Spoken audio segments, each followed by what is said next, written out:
pasti pakai penerjemah. Kalau kita ada aktivitas pakai penerjemah. Lihat Uni Eropa. Uni Eropa itu 28 negara. Bahasa persatuannya apa di Uni Eropa? Ada yang tahu nggak bahasa persatuan Uni Eropa? Bahasa Inggris. Orang Perancis mau nggak bahasa Inggris? Bahasa Perancis, orang Jerman mau tidak? Di Uni Eropa sampai dengan hari ini bahasa resminya 23 bahasa. Karena itu saya sering sampaikan kepada mereka, kalau mau belajar tentang persatuan, mau belajar tentang kemauan untuk menerima keputusan bersama-sama, maka bangsa Eropa harus datang ke Asia Tenggara, belajar dari Indonesia. Karena di sini kita punya bahasa persatuan, dan kita harus melihat dunia itu sebagai tempat bukan kita dipengaruhi, tapi kita harus mempengaruhi dunia. Itu sebabnya di Jakarta sekarang kita pasang kapal pinisi di Jalan Jenderal Sudirman. Ada jembatan, ya ini Sulawesi Selatan. Karena kapal pinisilah yang membawa pribadi-pribadi pemberani untuk melampaui batas-batas yang ada di tempat kita. Jadi saya bersyukur hari ini ke tanah para pemberani itu. Iya. Jadi mungkin pesan, ini ada kapal pinisi, ini menjangkau dunia, dan yang bisa menjangkau hanya para pemberani. Mudah-mudahan di Jakarta lebih banyak pemberani-pemberani lagi seperti di Makassar. Nah, kapan-kapan ke Jakarta boleh lihat itu. Ada kapal pinisi di tengah Jalan Sudirman untuk penyeberangan sepeda. Ini penyeberangan sepeda pertama di Indonesia. Biasanya kita nyeberangin itu hanya orang. Kalau ini penyeberangan sepeda. Nah, ini bagian dari ikhtiar kita membangun persatuan. Persatuan itu tidak otomatis. Persatuan itu diusahakan. Generasi pendiri Republik menggunakan bahasa untuk membangun persatuan. Dengan ada bahasa, kita bisa komunikasi semua. Pakai bahasa. Sesudah itu, mereka bangun satu negara, Indonesia. Saya sekarang tanggung jawab di Jakarta. Jadi saya perhatikan di Jakarta ini, masyarakatnya banyak sekali yang terstratakan secara sosial ekonomi. Kalau dibiarkan, kita ingin bersatu, tapi kita tidak mengusahakan persatuan. Saya perhatikan di Jakarta ada ruang rumah, ini saya sebut ruang pertama, ruang kerja, ruang kedua, ruang ketiga ini ruang bersama di sebuah kota. Kebanyakan ruang ketiga kita serahkan kepada perusahaan private sector untuk bekerja, menyiapkan ruang ketiga. Apa itu? Mall. Mall di mana-mana. Dan mall itu ada kelasnya. Ada segmen atas, segmen tengah, segmen bawah. Betul tidak? Mall itu tidak ada yang semua segmen. Mall itu pasti ada segmennya. Ya kalau swasta membuat usaha pasti pakai segmen. Pasti, tidak mungkin swasta tidak pakai segmentasi. Pakai segmentasi. Negara yang tidak pakai segmentasi. Karena itulah kenapa di Jakarta dibangun transportasi umum massal. Transportasi umum massal ini, alhamdulillah pada saat saya mulai bertugas, kendaraan umum di Jakarta itu jangkauannya 42% wilayah Jakarta. Hari ini alhamdulillah sudah menjangkau 82% seluruh wilayah Jakarta. 2 kali lipat dalam waktu 3,5 tahun. Dan jumlah dan terintegrasi. Kata kuncinya satu, integrasi. Integrasi tiket, integrasi rute, dan integrasi manajemen. Begitu itu terintegrasi, orang mau naik kendaraan umum. Tapi kalau tidak terintegrasi jangan harap. Nah, kenapa kendaraan umum ini penting? Kita selalu bilang kendaraan umum mengurangi kemacetan. Ya, itu penting. Kendaraan umum mengurangi polusi. Ya, itu penting. Tapi yang jarang dibahas itu kendaraan umum untuk membangun perasaan persatuan. Bangun kendaraan umum untuk bisa kita memiliki rasa persatuan, rasa kesetaraan. Ada satu tempat yang kalau kita datangi kita merasa setara. Hotel ini belum tentu memberikan rasa setara. Tapi ada satu tempat yang selalu kalau kita datang pasti setara. Namanya tempat ibadah. Nah, Bapak Ibu datang ke masjid, walaupun sangat miskin, percaya diri untuk duduk soft paling depan. Betul kan? Tidak ada masjid kelas atas, masjid tengah, masjid bawah. Tidak ada itu. Tidak ada. Kalau namanya tempat ibadah itu pasti setara. Kita merasakan bahwa datang sebagai makhluk di sana berhadapan dengan Sang Khalik. Kita semua sama. Negara ketika membangun fasilitas itu membangun perasaan kesetaraan. Begitu kita bangun kendaraan umum. Sekarang alhamdulillah penumpang kendaraan umum di Jakarta itu per hari dulu 350.000. Sekarang alhamdulillah naik 1 juta orang per hari. 3 kali lipat naik. Jadi kalau yang tambah itu adalah jumlah bisnya, ya berarti kita punya uang. Tapi kalau yang tambah itu jumlah penumpangnya, berarti orang berubah perilakunya dari kendaraan pribadi ke kendaraan umum. Untuk kota sebesar Jakarta ini penting. Mengapa? Jakarta itu penduduknya 10 juta, motornya 13 juta. Iya betul. Jumlah sepeda motor di Jakarta itu jumlahnya 13 juta, mobilnya 3 juta. Kalau semua pakai kendaraan pribadi keluar, kota ini berhenti. Coba aja, semua orang keluar berhenti kotanya. Karena itu kendaraan umum jadi penting, dan semua kota modern dunia pasti menggunakan kendaraan umum massal, pasti. Nah, apa konteksnya dalam persatuan? Begitu bangun kendaraan umum, maka di atas kendaraan umum itu orang dididik untuk punya perasaan kesetaraan. Tidak ada VIP, tidak ada bisnis, tidak ada ekonomi. Semua duduk di kursi yang sama, semua berdiri di tempat yang sama. Kesetaraan itu hadir setiap hari dalam kegiatan. Nampaknya ini sederhana, tapi itu yang membuat perasaan kesetaraan itu bisa tumbuh. Kami ikhtiarkan di Jakarta, dan sekarang alhamdulillah kalau naik kendaraan umum, Bapak Ibu akan menyaksikan banyak mereka yang berprofesi manajemen tengah atas menggunakan kendaraan umum, karena mereka merasakan kenyamanan. Tapi mau dibangun apa? Keperasaan kesetaraan itu. Bangun taman, tadi disebutkan trotoar. Trotoar itu alhamdulillah kalau tadi kan berapa 130, sekarang sudah jadi 241. Jadi alhamdulillah sudah 241 trotoar, kilometer trotoar. Kenapa? Orang jalan kaki itu setara. Nah, ini sebuah transformasi kota yang terkait dengan ruang ketiga. Tapi yang tidak kalah penting di Jakarta ini bisa ketemu yang orang super kaya Indonesia dan masyarakat super miskin Indonesia, tempatnya di Jakarta. Mau ketemu dua ekstrim itu ada, ekstrim kaya dan ekstrim miskin. Dua-duanya ada di Jakarta dan kita bisa temui. Karena itu kemarin kita buat kebijakan berkeadilan. Persatuan tidak bisa ada dalam ketimpangan. Bagaimana membangun persatuan dalam ketimpangan? Tidak bisa. Persatuan itu hanya bisa hadir kalau ada rasa keadilan. Karena itu ikhtiar kita menghadirkan rasa keadilan. Keadilan itu harus dibangun. Dan alhamdulillah, ini bicara soal keadilan. Tadi Bang Ridwan sempat cerita soal PBB. Di Jakarta ini PBB-nya kadang-kadang Masya Allah harganya. Kalau yang punya properti di Jakarta pasti merasakan. Kan pusing lah. Pusing, apalagi kalau properti tempat yang strategis. Pondok Indah, Menteng. Semenjak kami bertugas, tidak ada kenaikan PBB di Jakarta. Rata, tidak ada kenaikan. Justru yang dibalik, banyak orang dibebaskan PBB di Jakarta. Kenapa? Saya mau melihat rumah itu adalah kebutuhan pokok yang semua orang harus punya. Kalau rumah itu dipajaki makin hari makin tinggi, sebenarnya ini kata sopan dari pengusiran orang miskin dari kotanya.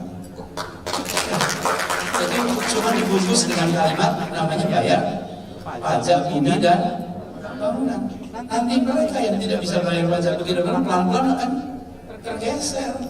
Kalau pajak bumi bangunan itu ditinggikan karena dipakai kegiatan produktif, boleh. Dipakai kantor, dipakai usaha, maka nilai tambahnya dibagi. Sebagian masuk ke kita, sebagian masuk ke negara. Tapi kalau untuk hidup kita itu butuh tanah, butuh rumah. Justru itu yang harus dikoreksi. Kita mulai kemarin dengan orang-orang yang berjasa. Semua guru di Jakarta bebas PBB. Semua pensiunan bebas PBB. Semua purnawirawan. Bapak Ibu, banyak sekali pensiunan ASN yang mereka kredit rumah tahun 80-an di rumah yang lokasinya di pinggir. Contoh Kelapa Gading. Kelapa Gading itu tahun 80-an di pinggiran, Bapak Ibu. Tahu Kelapa Gading kan? Itu pinggiran. Sekarang Kelapa Gading itu maju berkembang. Dan mereka dulu nyicil rumah di sana, sekarang mereka nyicil bayar PBB. Ironis bukan? Di situ kemudian semua pensiunan 0 rupiah. Semua orang yang berjasa 0 rupiah. Sampai 3 generasi. Sampai 3 generasi mereka dibebaskan. Justru sekarang kita lagi dalam proses reform. Cuman reformnya nggak saya ceritakan dulu di sini, nanti selesai dulu. Kami biasa mengerjakan baru mengumumkan. Kalau dibongkar dulu rame duluan, selalu rame duluan. Sama seperti membangun Jakarta International Stadium, itu dikerjakan dulu baru diceritakan. Saya bawa filenya itu, boleh ditunjukkan nggak? Nah ini Jakarta. Nanti mudah-mudahan di Makassar akan terbangun stadion lokal.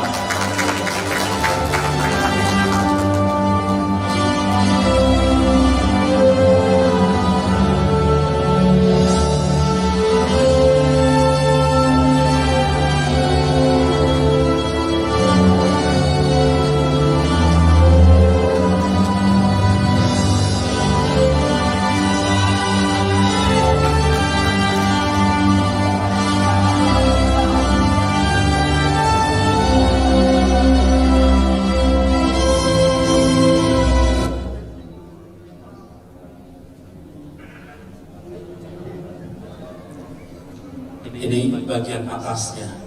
Atasnya bisa dibuka dan ditutup. Saya cerita sedikit ya, kenapa bisa dibuka ditutup.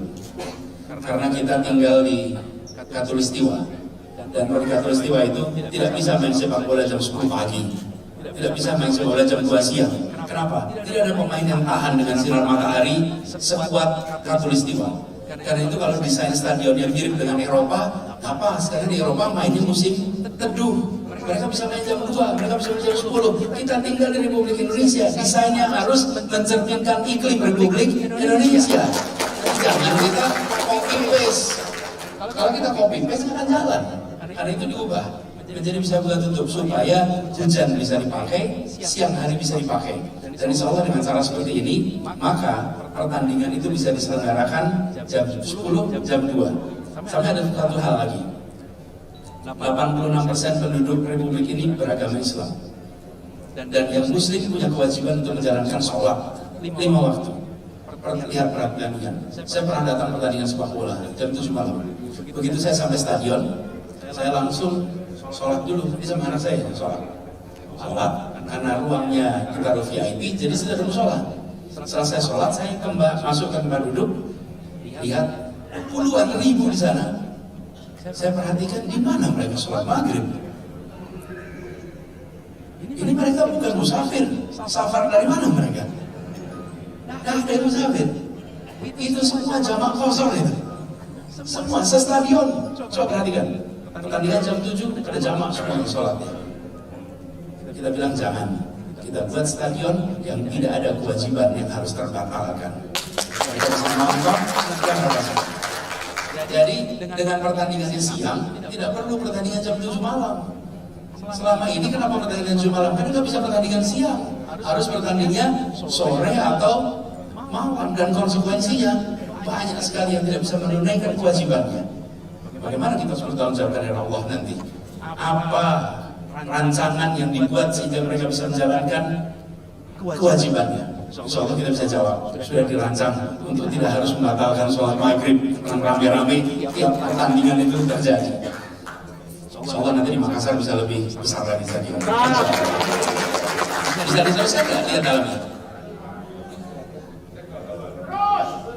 Itu dia, bisa teruskan. Oh diulang, oke.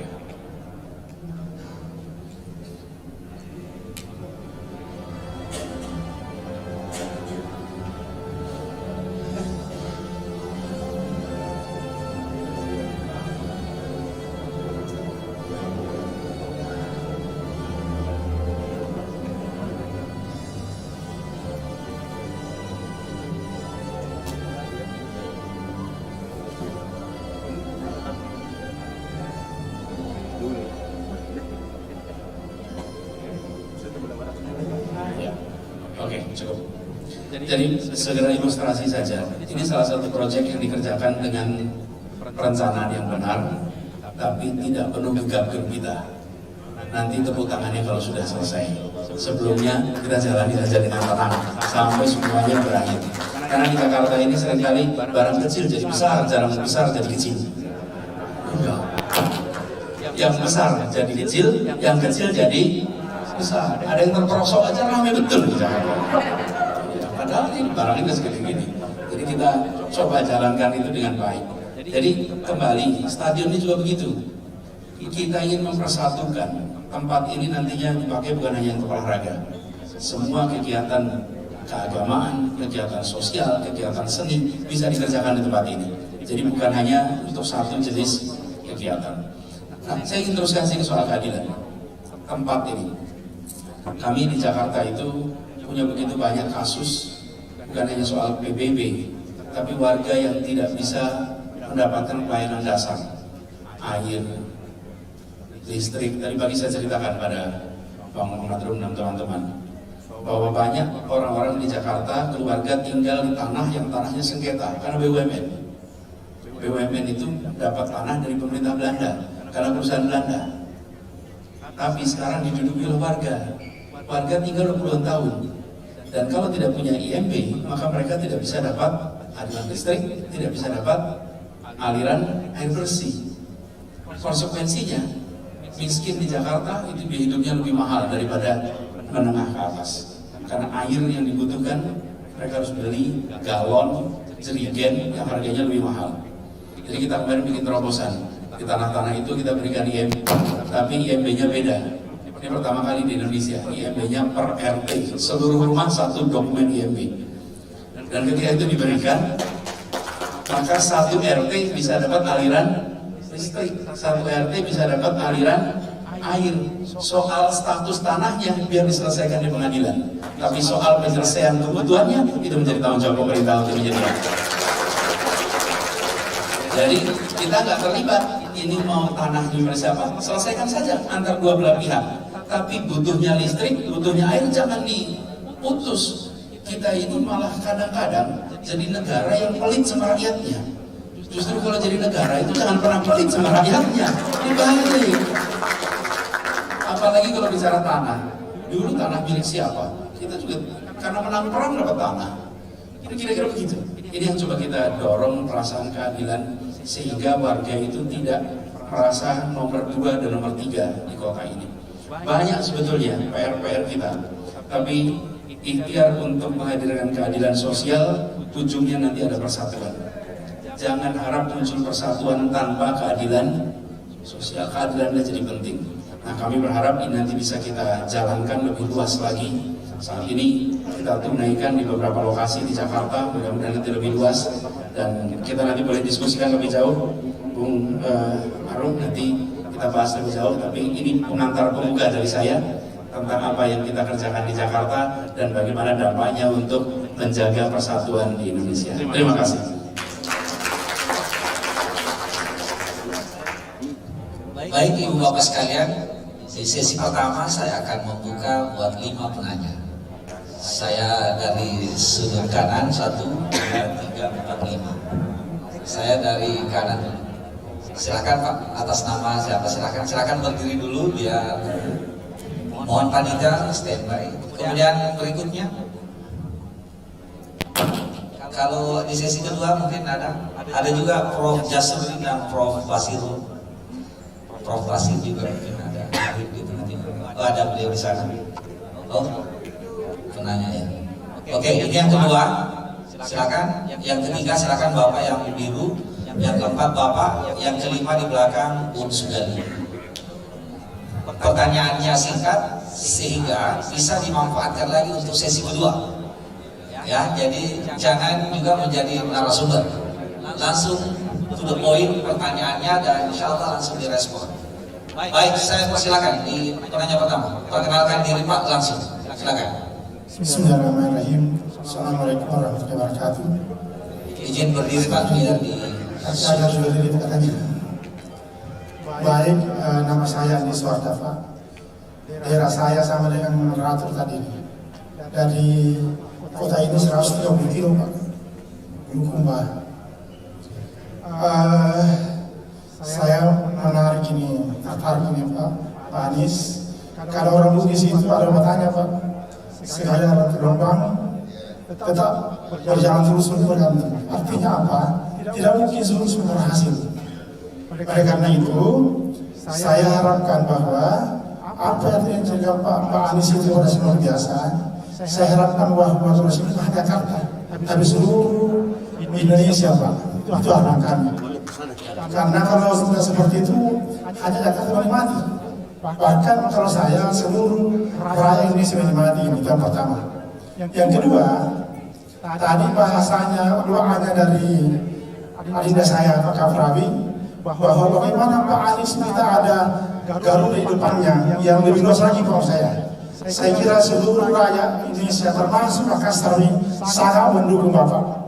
Yang ketiga adalah kerasnya Pak Anies bukan hanya di sisi kepemimpinan, tapi kalau saya ekonomi, kemudian sosial budaya, termasuk kepemimpinan. Oleh karena itu, kami selaku warga masyarakat Sulawesi Selatan, khususnya Kota Makassar ini, sangat mengapresiasi bahwa apa yang dialami di Jakarta begitu berhasil. Harapan kami adalah tujuh seluruh rakyat Indonesia termasuk ekonomi dan cara memilih pemimpin yang bagus. Oleh karena itu, saya harapkan Pak Anies harus memberi apresiasi terhadap teman-teman di warga Makassar ini. Yang terakhir Pak, tentang apa tadi ini? Lupa saya. Ya, oke. 3 Pak ya. Lebih banyak. Yang satu Pak, satu. Oke. Ini saya lihat pas saya baca di YouTube tadi bahwa tanah yang ada di Indonesia ini dikuasai oleh 80% oleh asing. Kira-kira ke depan Pak, bagaimana langkah-langkah ini kalau Bapak yang mana akan menjadi yang sangat? Silakan Pak. Assalamualaikum warahmatullahi wabarakatuh. Baik, silakan Pak. Ya, di belakang. Baik, panitia di sini. Atau saya dulu yang kedua. Ya, biar teratur Pak, saya serahkan dari sini. Biar lebih teratur. Jadi tidak bolak-balik panitianya. Izin yang pakai baju batik merah. Langsung Pak. Bismillahirrahmanirrahim.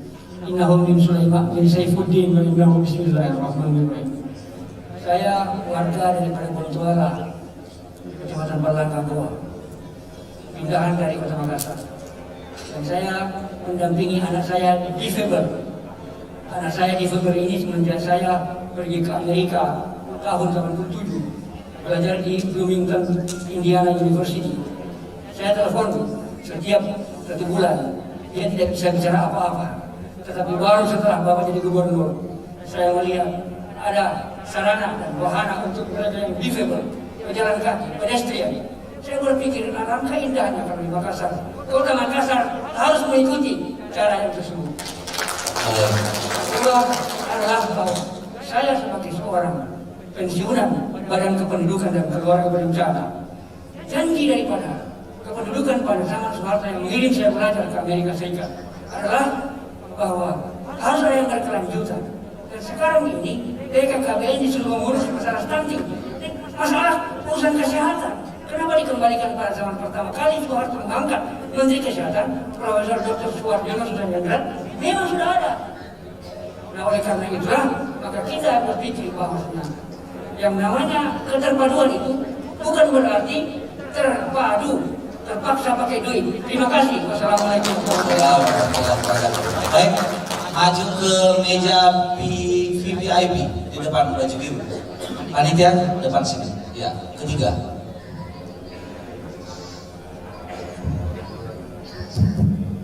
Assalamualaikum warahmatullahi wabarakatuh. Salam sejahtera. Selamat siang. Ananda Anies Baswedan.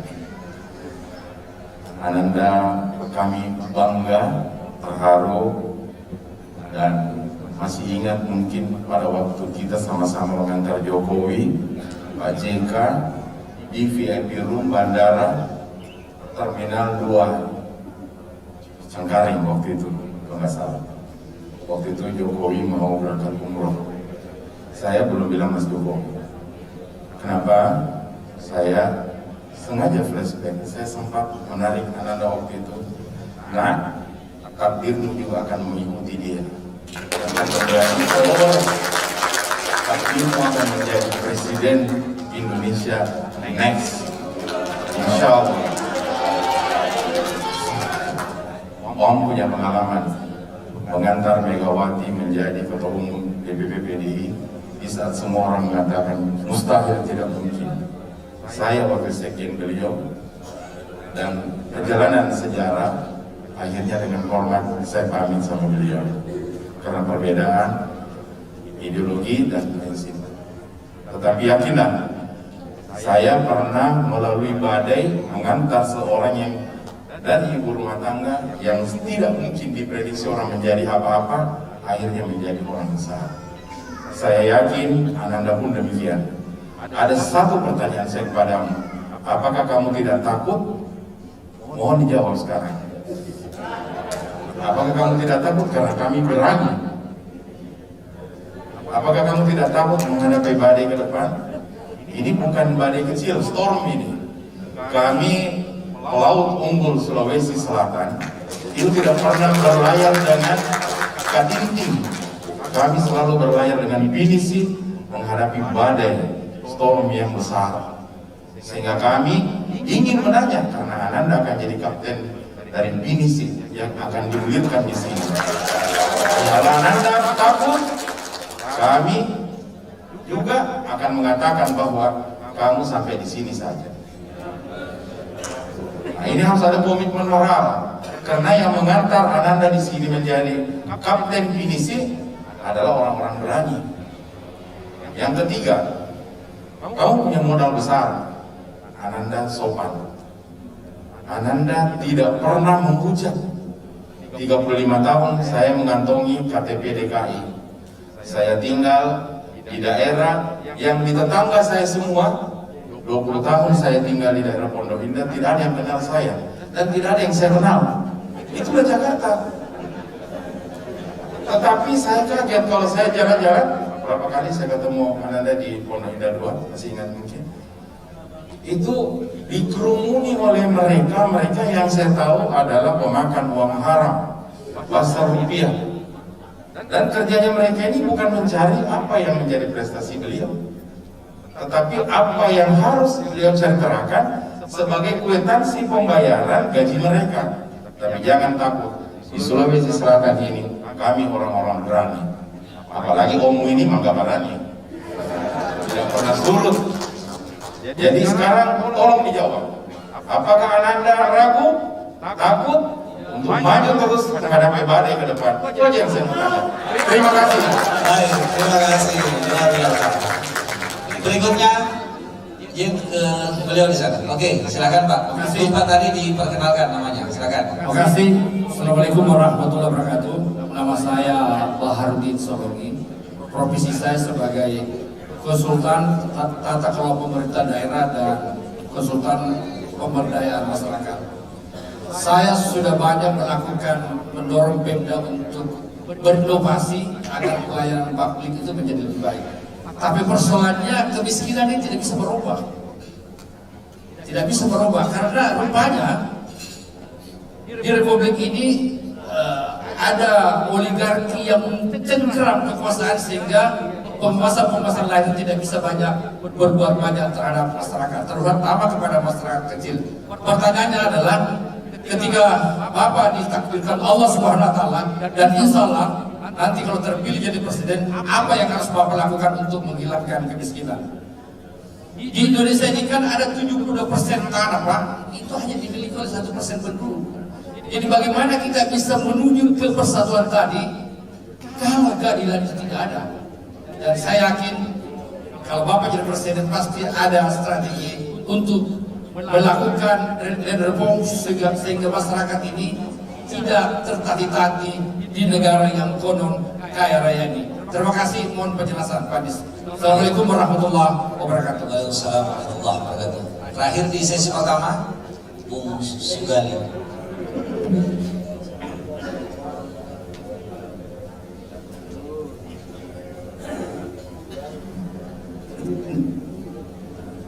Izin Ketua, saya Sugali dari Komunitas Sanak Rakyat. Singkat saja, ingin mempertajam terkait dengan ibu kota. Ini kan horor betul sesungguhnya. Ketika dianggap Jakarta mau banjir, ibu kota mau dipindahkan. Opini Bapak dong terkait dengan perpindahan ibu kota itu seperti apa? Karena sampai-sampai Joe Biden setelah terpilih jadi presiden Amerika juga mengungkapkan hal yang serupa. Jakarta katanya mau banjir. Atau karena Pak Anies yang jadi gubernur sehingga buru-buru ibu kota dipindahkan. butuh opini agar kita tidak sesat.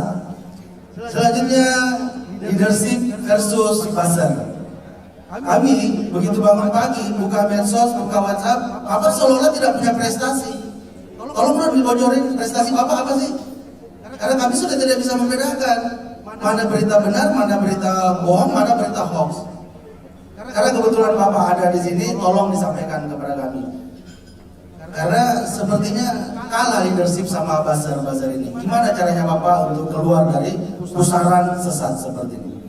Selanjutnya, kalau Bapak ditakdirkan untuk menjadi pemimpin di satu negara nantinya, Bapak punya komitmen tidak menjamin yang namanya kebebasan? Karena konstitusi kita itu jelas, kebebasan dijamin. Sekarang Pak, head speed, sedikit kita ditangkap.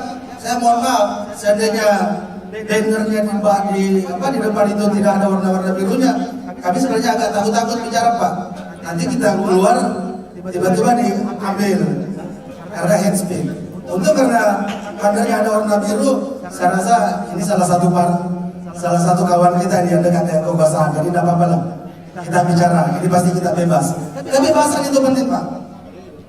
Apa yang kami butuh komitmen Bapak untuk menjamin kebebasan itu. Karena itulah dasar negara kita sampai hari ini. Yang paling terakhir, 3 presiden kita itu tidak pernah selesai masa tugasnya karena tidak ada O-nya. Ibu Abdurrahman Wahid, Megawati, B.J. Habibie tidak ada O-nya. Tapi semua presiden yang ada O-nya itu selesai, malah ada yang sampai 32 tahun. Jadi kalau bisa kita panggil apa Anies Baswedan, Anies Baswedan. Dan gitu. Ini fakta Pak. Gimana Bapak melihat itu? Ini adalah sebuah mistik. Tapi dalam beberapa diskusi orang-orang Jawa juga mengatakan bahwa kalau tiada O-nya agak susah. Opininya Bapak terkait dengan itu. Itu saja yang kami sampaikan dari komunitas Anak Rakyat. Terima kasih. Assalamualaikum warahmatullahi wabarakatuh. Waalaikumsalam warahmatullahi wabarakatuh. Baik Ibu Bapak sekalian, atas permintaan Bapak Anies Baswedan, kita cukupkan di satu sesi. Jadi usul saya daripada 2 sesi tambah aja. Langsung saja tambah siapa yang dijawab tanya langsung. Kalau Ya. ada 1-2 tambahan silakan. Tambahan 1-2. Baik, 1. Oh ya, yang di belakang. Jadi 1-2. Langsung Pak, silakan. Ada Bapak di belakang sini kan? Itu di belakang Pak.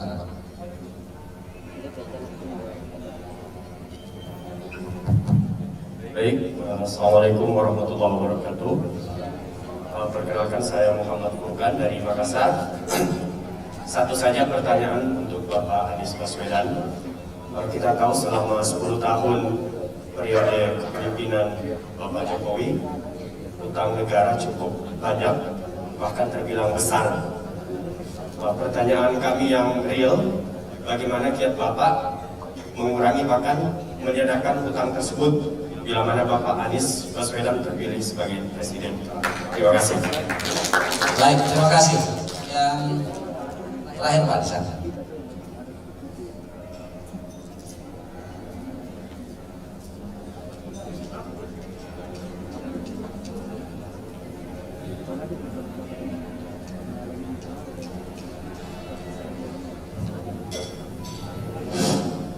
Assalamualaikum warahmatullahi wabarakatuh. Saya Pak, tugas pokok sebagai dosen Fakultas Teknik Universitas Muslim Indonesia. Kedua, sebagai Ketua Asosiasi Kelistrikan Indonesia, yaitu AKMI, Asosiasi Kelistrikan Mekanikal Indonesia. Saya mempunyai 6 area ketua DPC dengan 24 kabupaten kota Sulawesi Selatan. Jadi berapa kontraktor, berapa pekerjaannya, berapa anaknya, berapa istrinya, pasti memilih Pak Anies kalau ketua DPP perintahkan pilih Pak Anies. Tapi saya mau punya komitmen Pak, karena akhir-akhir ini Pak, kasihan kontraktor, setengah mati Pak, tidak ada pekerjaan. Apa mau dikerja? Karena ada COVID. Nah ini, jadi sudah 2 tahun ini saya juga mengalami Pak. Semua ketua-ketua DPC, bagaimana Pak Ketua, saya bilang, saya tidak ada. Jadi itu, jadi insya Allah saya akan perintahkan juga kepada seluruh mahasiswa agar mencari sistem, mencari keluarganya untuk memilih Pak Anies. Saya jamin Pak, dia mau memilih Pak Anies, tidak kasih lulus kok. Baik, saya kira sudah ditangkap ya pesannya Pak. Tunggu dulu.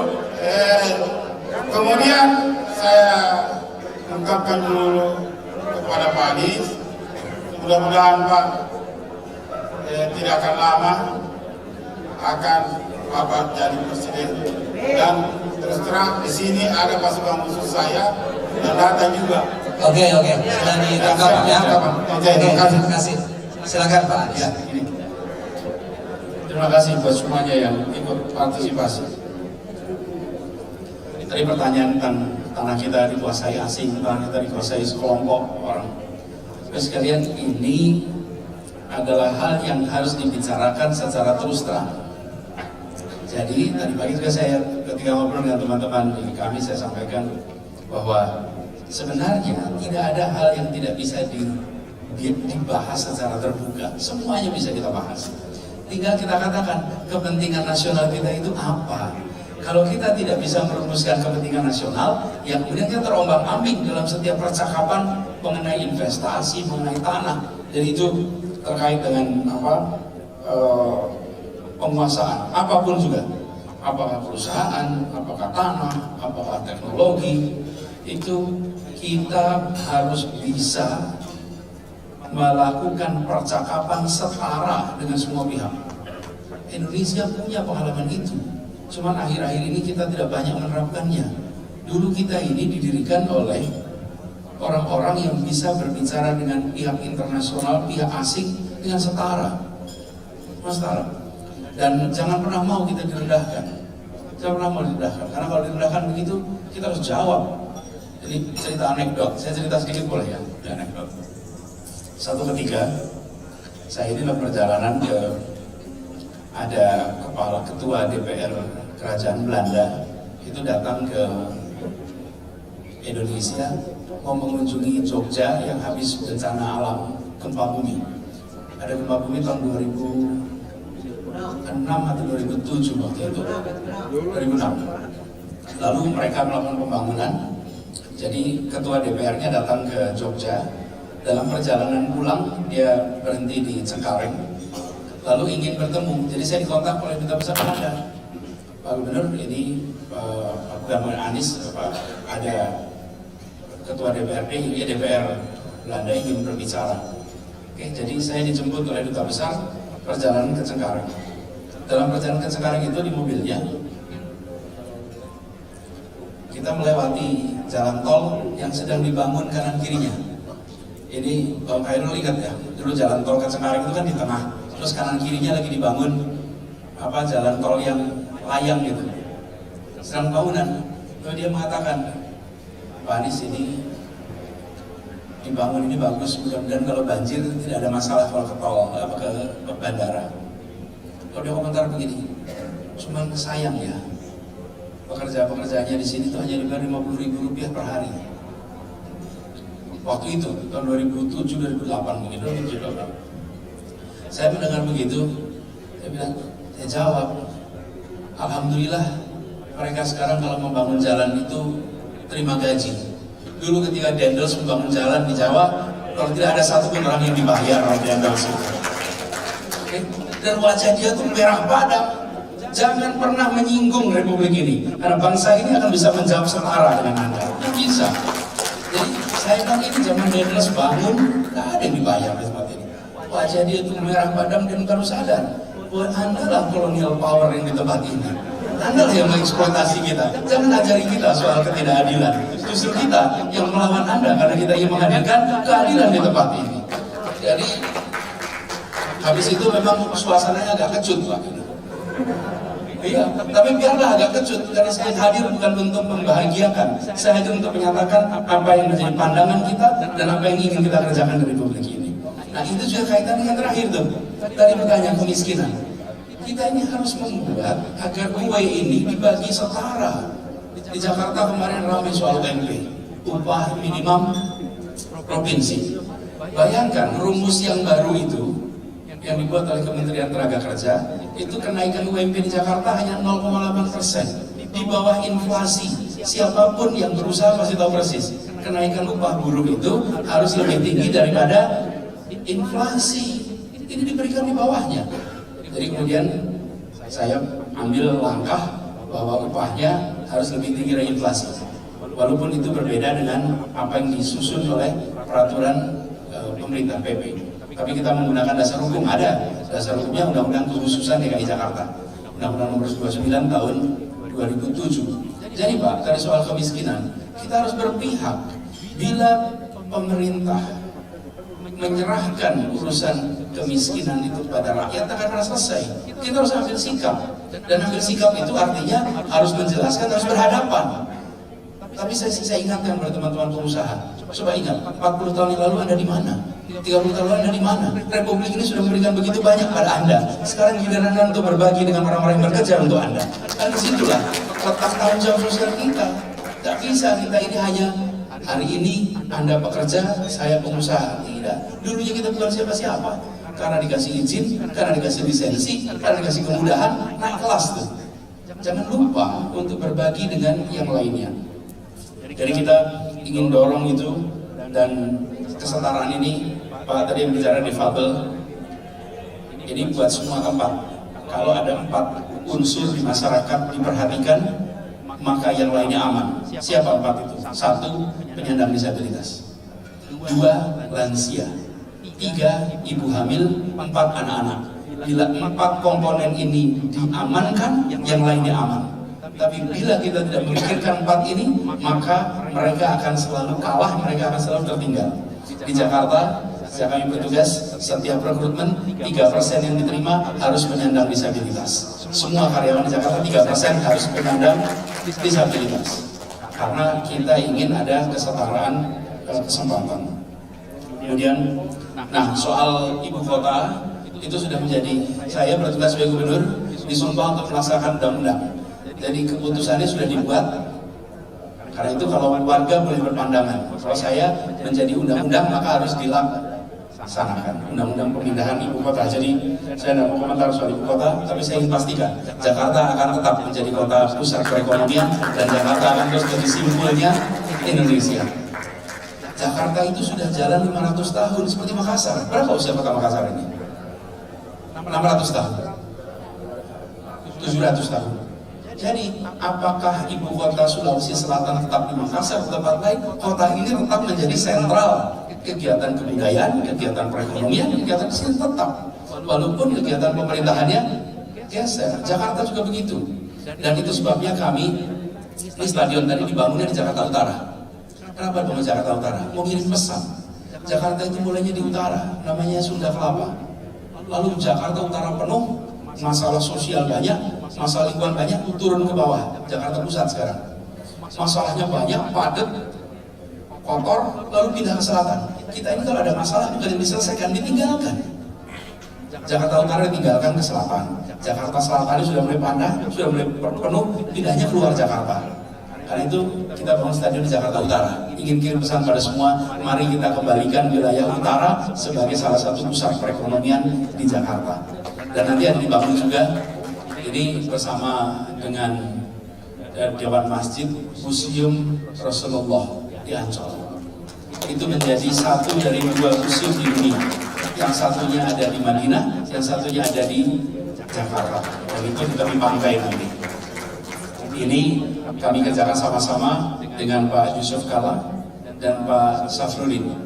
Pak Safrudin itu mantan Wakapolri. Jadi ini kita kerjakan sama-sama, doakan ini cepat selesai.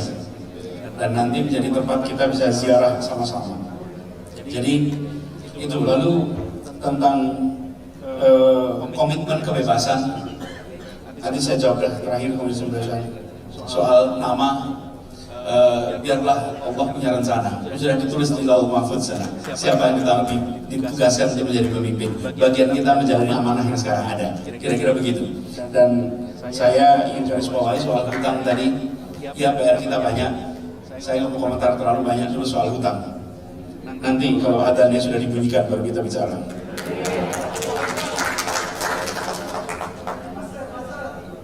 Oh, buzzer. Begini, soal kebebasan, saya ingin jawab kebebasan. Alhamdulillah, sekarang sudah bertugas 4 tahun di Jakarta. Jadi kalau ada pertanyaan, apakah Anda akan menghargai kebebasan? Saya jawab, akannya dihilangkan. Saya sudah bertugas 4 tahun, lihatlah 4 tahun ini, menghargai kebebasan atau tidak? Kalau menghargai, terus lagi dipertanyakan. Justru 4 tahun ini Jakarta selalu menjadi provinsi dengan indeks demokrasi tertinggi di Indonesia. 4 tahun berturut-turut. Indeks kebebasan paling tinggi. Jadi kami tidak pernah, dan saya tidak pernah nuntut siapapun yang dibawa. Karena kira-kira begini, jangankan Anies, Rasulullah itu dihina terus, difitnah terus. Ini pribadi. Jadi kalau sekarang dicaci tidak apa-apa. Insya Allah ini pegangannya. Kalau dipuji jangan terbang, dicaci tidak tumbang. Itu pegangannya kira-kira. Jadi itu lagi masalah. Dan saya pun tidak pernah daftar jadi gubernur. Jadi tidak pernah mengira. Kalau dulu saya datang ke Makassar, saya pasti tidak pernah membayangkan bahwa bertugas menjadi gubernur. Jadi saya melihat ini ditakdirkan. Jadi Om Khairul tadi ada pertanyaan tentang berani atau tidak. Saya selalu bilang ini, kalau ada masalah itu jangan mengadu pada Allah. Ya Allah, saya sedang punya masalah. Bukan, katakan pada masalah, saya punya Allah yang akan membantu menyelesaikan setiap masalah. Jangan dibalik. Ya Allah, saya punya masalah. Nggak akan pernah selesai masalah itu. Tapi katakan pada masalah, saya ada Allah dan Allah akan membantu menyelesaikan setiap masalah yang kita hadapi. Jadi tidak di tangan kita serahkan ini semua. Dan itu yang jadi pegangan. Sehingga tidak ada masalah besar, tidak ada masalah kecil, tidak ada masalah berat, tidak ada masalah ringan. Semuanya kita yakini insya Allah. Janji Allah, la yukallifullahu nafsan illa wus'aha. Itu janjinya Allah. Jadi tidak akan dibebankan tanggung jawab yang kita tidak akan mampu untuk mengembannya. Jadi bila itu dibebankan, maka insya Allah kita mampu. Insya Allah, biiznillah mampu. Jadi pegangan itu yang kita pegang sama-sama. Jadi harapannya kita ke depan ingin agar apa yang sudah dikerjakan, doakan nih Pak, saya 10 bulan lagi di Jakarta. Sampai bulan Oktober.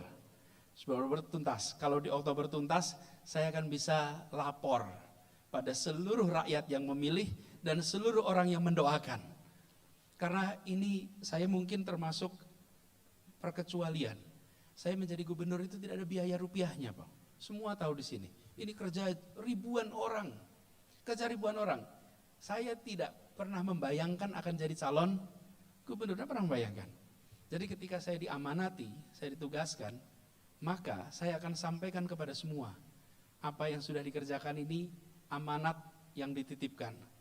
Saya boleh cerita sedikit. Saya kalau pergi kemana saja, Pak, pergi mana saja, selalu menemukan di airport, di restoran, di ruang pertemuan, orang yang mendatangi dan bilang begini, Pak Anies, saya doakan Anda setiap malam di tahun 2017 itu, supaya terpilih jadi gubernur. Itu bukan sekali dua kali, di banyak tempat. Sehingga setiap kali saya bertemu, saya katakan, doakan saya amanah istiqomah, sebagaimana ikhlasnya Anda mendoakan saya pada saat itu. Karena saya tidak pernah menduga. Nah ini juga yang jadi pegangan, bahwa selama menjalani tugas ini, pertanggungjawabannya itu pada Allah, sekaligus pada rakyat Jakarta dan semua yang bekerja membantu lewat doa. Dan ini juga yang saya rasakan. begitu banyak jalan keluar atas masalah